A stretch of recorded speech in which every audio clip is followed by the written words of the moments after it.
हरियाणा का चुनाव जैसे जैसे नजदीक आ रहा है, वैसे वैसे प्रचार प्रसार में भी तेजी आती जा रही है।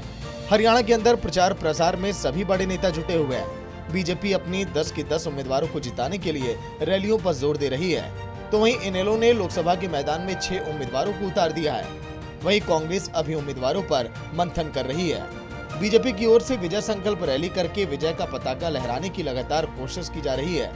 मुख्यमंत्री की ओर से रैलियों के माध्यम से 400 पार का लक्ष्य पूरा करने का वादा कर रहे हैं। इतना ही नहीं, मुख्यमंत्री नायब सिंह सैनी ने आने वाले समय में कई बड़े दिग्गजों की रैलियां होने की बात कही। साथ ही मुख्यमंत्री नायब सिंह सैनी ने कांग्रेस के कार्यकाल पर भी जमकर निशाना साधा है। नॉमिनेशन के बाद फिर बड़े कार्यक्रम केंद्रीय नेताओं के रहने वाले हैं, सभी के रहेंगे। आदरणीय प्रधानमंत्री जी के भी रहेंगे, आदरणीय अमित शाह जी के भी रहेंगे, आदरणीय नड्डा जी के भी रहेंगे, आदरणीय राजनाथ जी के भी रहेंगे। ठाकुर राजनाथ जी की तो डेट भी हमारे पास आ गई है, वो भी हरियाणा के अंदर आने वाले हैं। हमारी डबल इंजन की सरकार ने इस प्रकार का सिस्टम यहाँ खड़ा किया है। मैंने कहा है अभी अपने भाषण के अंदर कि मनोहर लाल जी ने गुड गवर्नेंस का अगर उदाहरण पूरे देश के अंदर देखने को मिलता है तो हरियाणा के अंदर मिलता है। इतने ज़बरदस्त काम किए हैं, चाहे बिना पर्ची बिना खर्ची के युवाओं को रोजगार, और चाहे आयुष्मान कार्ड के साथ चिरायु कार्ड, और चाहे आवास योजना के साथ और जोड़ करके उनको मकान देने की बात, और चाहे हर घर के अंदर भाइयों 24 घंटे बिजली पहुंचाने की बात, ये हमारी सरकार ने लगातार किया है। हरियाणा के मुख्यमंत्री के साथ ही साथ पूर्व मुख्यमंत्री मनोहर लाल ने भी प्रचार प्रसार में कोई कमी नहीं छोड़ी है। मनोहर लाल लगातार कार्यकर्ताओं के बीच जाकर जीत का मंत्र दे रहे हैं। हरियाणा के पूर्व मुख्यमंत्री मनोहर लाल ने बहादुरगढ़ और रोहतक में कार्यकर्ताओं के साथ मंथन किया और आगे की रणनीतियों पर चर्चा की।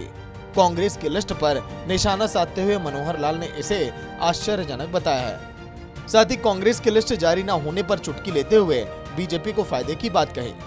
तो इस लोकसभा के चुनाव की तैयारी के नाते हमारी पूरी टीमें लगी हैं और लगभग 1 महीने से ऊपर समय हो गया है। भारतीय जनता पार्टी के जो कैंडिडेट घोषित हो गए थे तब से लगातार, चाहे हमारे कार्यालय खोलने के बाद थी, चाहे हमारी रैलियां शुरू हो गई हैं, हमारे और अन्य व्यवस्था के काम शुरू हो गए हैं। क्योंकि समीक्षा समय समय पर करनी होती है, तो लोकसभा के सभी विधानसभाओं में जाकर के समीक्षा का काम मैं स्वयं कर रहा हूँ। मैंने इस समय तक 5 लोकसभा क्षेत्रों में जाके 5 के बजाय 7 कर ली हैं। 8वीं मैं चुनाव लड़ रहा हूँ तो 8 होगी, 2 और बची हैं, वो 2 दिन में और हो जाएंगी। फीडबैक बहुत अच्छा है, सारी व्यवस्थाएं अच्छे प्रकार से हमारे कार्यकर्ता काम कर रहे हैं। जो कोई छोटे मोटे सुझाव होते हैं उसको इम्प्लीमेंट करने के लिए वो कह देते हैं। तो आगे चूँकि अभी तक कांग्रेस के कैंडिडेट घोषित नहीं हुए हैं, तो थोड़ा सा ये महसूस ज़रूर हो रहा है कि वन साइडेड जैसे हम अपनी कुश्ती अपने आप ही कर रहे हैं। सामने कोई खिलाड़ी आए तो ज़रा और मज़ा आएगा। अब कब उनके घोषित होते हैं वो उनका वैसे तो इंटरनल मामला है, लेकिन ना होने की एक बात सर्वसामान्य हो गई है कि कांग्रेस के घर में कोई दुविधाएं इतनी ज़्यादा फंसी हुई हैं कि बार बार उनकी मीटिंग होने के बाद भी वो फैसले नहीं कर पा रहे हैं। उनकी कोई मजबूरी है, उनके आगे झगड़े हैं, उनकी कोई रणनीति है, ये तो वही बताएंगे।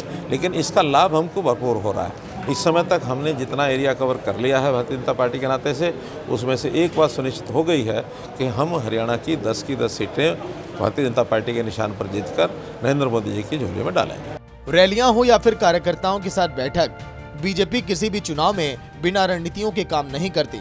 बीजेपी के प्रचार प्रसार को और बढ़ाने के लिए बीजेपी के बड़े नेताओं का दौरा भी जल्द अब शुरू होने जा रहा है। एक तरफ बीजेपी का प्रचार तो दूसरी तरफ विपक्ष परिवार के साथ बीजेपी हर क्षेत्र में प्रचार कर रही है। अब देखना होगा कि इस चुनाव में फिर से बीजेपी की रणनीति लोगों को पसंद आएगी या फिर विकास के दावे फीके साबित होंगे। ब्यूरो रिपोर्ट, सूर्या समाचार।